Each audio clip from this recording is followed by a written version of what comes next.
drive down the coast of New Jersey on a Tuesday afternoon in October, and you can walk a block off the Atlantic City boardwalk and find yourself standing in front of a hotel with plywood over the windows and a chain across the driveway. The ocean is right there. The sound of the waves is exactly the same as it was in 1955, but the building in front of you has been empty long enough that the paint on the plywood has started to peel. This is not a story about ruin. It is a story about slippage, the kind that happens so gradually that a place can lose most of what made it worth visiting before anyone thinks to sound an alarm. 10 American vacation destinations, each of them once a name that meant something on a family calendar, are now somewhere along that same curve. All of them look different from the version that lives in the postcards. Start with Atlantic City itself. For most of the 20th century, this was the eastern seaboard's answer to a European seaside resort. The boardwalk ran for more than 4 miles. Rolling chairs pushed by attendants in white jackets carried tourists past grand hotels and saltwater taffy stands. The city had a nickname, America's Playground, and for decades it earned it. The unwinding started after the Second World War, when cars and cheap airfare gave ordinary Americans the ability to vacation somewhere farther and warmer. By the 70s, whole stretches of the city had gone shabby. Legalized casino gambling in 1976 was pitched as the rescue. For a moment, it worked. The first casinos opened at the end of the decade with lines around the block, and one property after another rose along the sand. Then, Pennsylvania legalized gambling in 2006, and the geographic monopoly Atlantic City had counted on evaporated. By 2014, 5 of the city's 12 casinos had shut down. The Revel, a tower that cost roughly $2.4 billion to build, went bankrupt after 2 years. Taxable gambling revenue fell from about $20.5 billion in 2010 to $7.3 billion in 2015. The city itself came close to municipal bankruptcy. A Hard Rock property opened in 2018, and a Stockton University satellite campus put students downtown. But if you walk the streets behind the casino strip today, you find blocks of boarded storefronts and vacancies that don't feel temporary. The boardwalk is still there. The city behind it is a different story. Move north to Niagara Falls, New York, and you find a different kind of failure. The falls themselves have not declined. They are still one of the great natural spectacles on the continent, still pulling roughly 9.5 million visitors a year to the American side. The problem is what surrounds them. At its peak, the city of Niagara Falls held more than 100,000 residents. Today, it is below 50,000. 1 in 5 people who still live there fall under the federal poverty line. Roughly a fifth of housing parcels sit vacant or in disrepair. Most tourists cross the Rainbow Bridge into Ontario, where the Canadian side built a full resort city with hotels, restaurants, a Ferris wheel, and a coherent tourist district. The American side never assembled that infrastructure. Visitors look at the water, board the Maid of the Mist, and leave. In 2025, cross-border trips from Canada into the United States fell more than 25%, tightening the pressure further. You can stand within walking distance of one of the most photographed places on Earth and see abandoned hotels and cracked sidewalks. The wonder and the city around it have essentially decoupled. Head south to Myrtle Beach, South Carolina, and the picture gets more complicated, because Myrtle Beach is a case where the reputation has outrun the reality in the wrong direction. Between 2015 and 2024, violent crime in the city dropped nearly 47.5%, from 4,909 reported incidents down to 2,578. The police department invested in acoustic gunshot detection, surveillance, and community policing. By 2024, the crime rate was at a 6-year low. None of that has fully caught up to the nickname the internet gave the place, Myrtle Beach, which still circulates in comment threads and casual travel conversation. Reputations move faster than statistics. And there are legitimate strains that have nothing to do with crime at all. Beach erosion along the Grand Strand is chronic and expensive to fight. Short-term rentals have reshaped whole neighborhoods. Away from the resort corridor, aging strip malls and half-empty parking lots tell the story of a city with about 35,000 permanent residents trying to run an economy sized for millions of visitors. It is not disappearing. It is caught between the version people remember and a version it has not fully assembled. Climb into the Tennessee mountains and you find Gatlinburg, which suffers from the opposite problem. Gatlinburg did not fail. It succeeded so completely that the reason people originally came is now hard to see. Great Smoky Mountains National Park remains the most visited national park in the country, with over 13 million visitors annually. The town at the park's edge, which used to be a quiet stop for fudge and a night's sleep, has become a corridor of pancake houses, escape rooms, novelty restaurants, and souvenir shops packed so tightly that the mountains behind them read as background scenery. A drive down the parkway on a summer Saturday means gridlock for miles and parking that does not exist. A 2016 wildfire killed 14 people and destroyed more than 2,400 structures.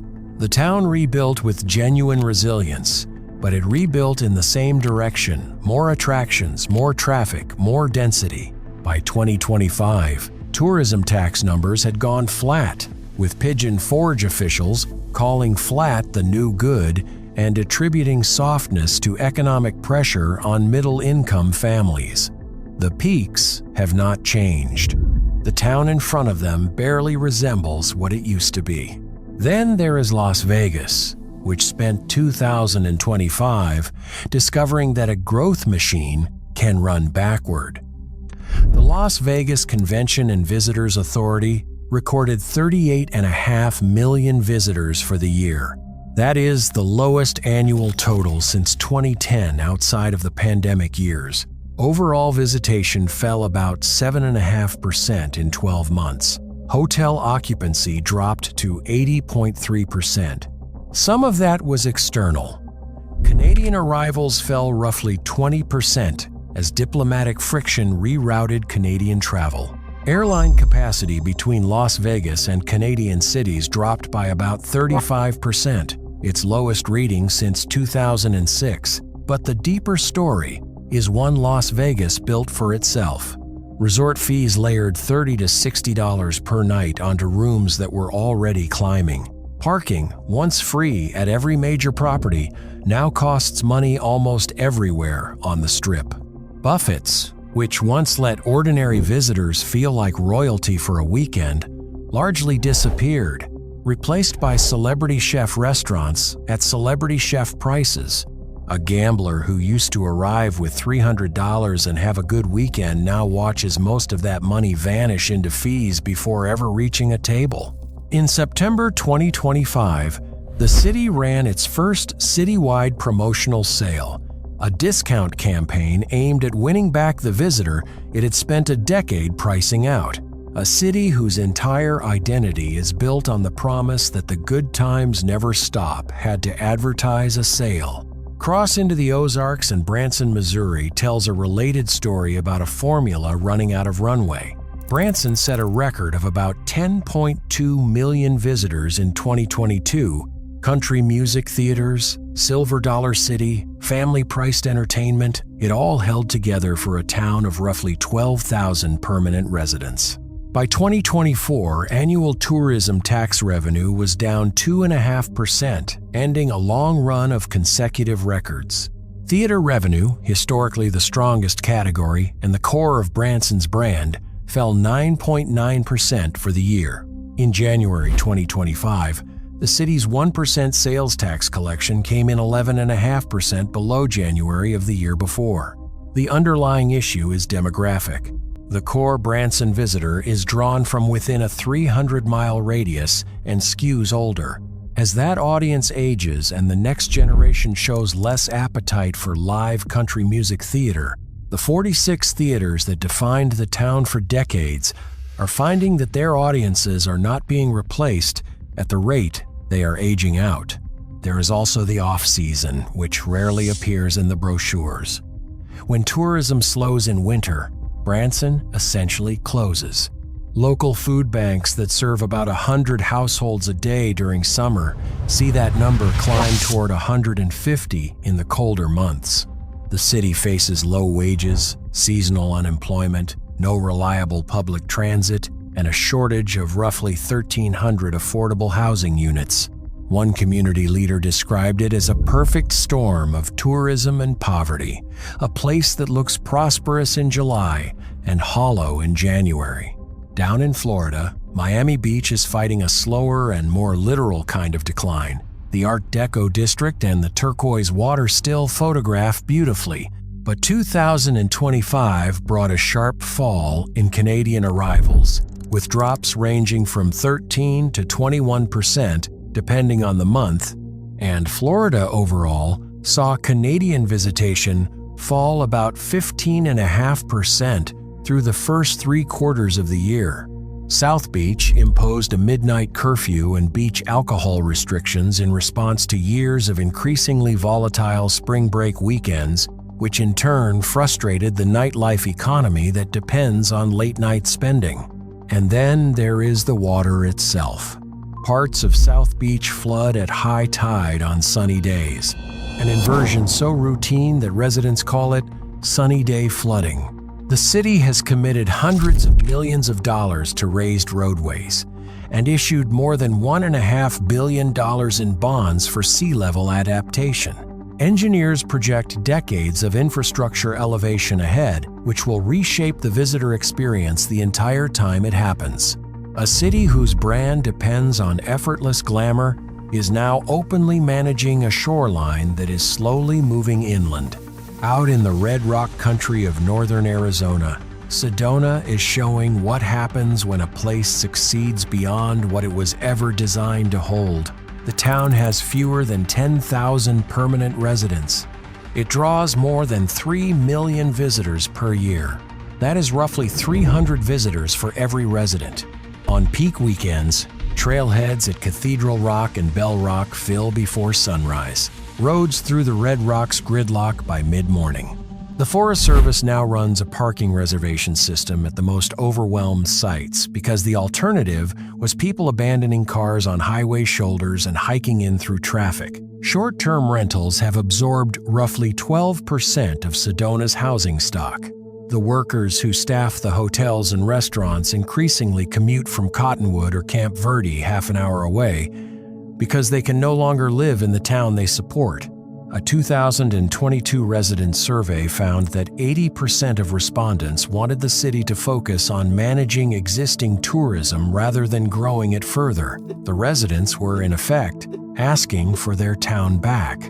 The shuttle systems and timed permits that have followed are the administrative version of trying to slow something that had already gotten ahead of the community underneath it. Farther south, the Florida Keys are dealing with pressures that no local policy can fully solve.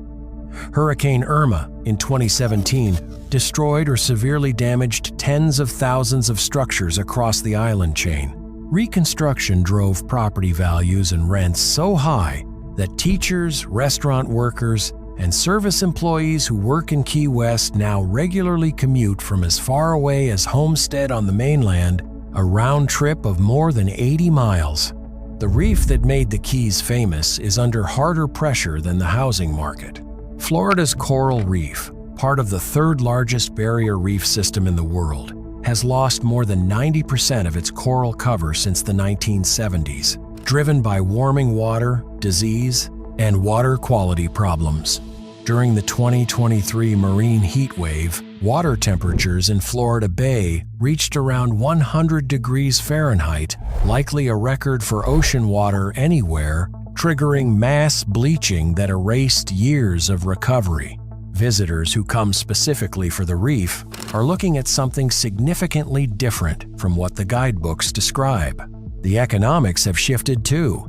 A week in Key West, once a scruffier and cheaper alternative to polished Florida resorts, now costs roughly as much as a Caribbean trip, without the intact reefs the Caribbean still has. Finally, at the western edge of the Gulf, Galveston, Texas, sits on a foundation that has always required a leap of faith. The 1900 hurricane that struck the island remains the deadliest natural disaster in United States history, killing more than 8,000 people. In its aftermath, the city made an audacious decision to stay, dredging sand to elevate the entire landmass and building a 17-foot seawall along the Gulf side. It was one of the great engineering achievements of the era. It also gave Galveston a confidence in its own permanence that a narrow barrier island off the Texas coast probably cannot support indefinitely. The seawall protects the Gulf-facing side. It does not protect the bay side, where most flooding during major storms actually enters. It is aging infrastructure in an era of rising seas and stronger Gulf hurricanes. The island draws more than 8 million visitors a year, most of them day trippers from the Houston metro, who arrive for the beach, eat lunch, and leave before dinner. Day trippers spend less per person, wear down roads and beaches, and generate a seasonal economy that goes quiet enough in winter for food banks to see measurably higher demand. Since Hurricane Harvey in 2017, housing costs have risen sharply, displacing long-term residents and drawing post-storm investment. And the deeper question, whether Galveston as a fully developed community remains sustainable against sea level rise and intensifying storms, is one that engineers and climate scientists have been raising with increasing urgency. 10 places, 10 different arcs. Some are actively fighting back. Some are reinventing what they offer. Some are quietly running out the clock on a version of themselves that the postcards still advertise. What they share is a gap between the image and the reality, between the place a family remembers from a childhood trip and the place they would actually find if they arrived tomorrow. America's vacation map has always been in motion. Destinations rise, peak, and drift into something less recognizable. Where each of these 10 ends up will depend on the choices local governments, developers, and residents make over the next decade, at least as much as on any single storm or economic shift. Walk down the boardwalk in Atlantic City on a quiet Tuesday, and the plywood over the windows makes the case on its own. If this was worth your time, tap like and subscribe. There's more to see.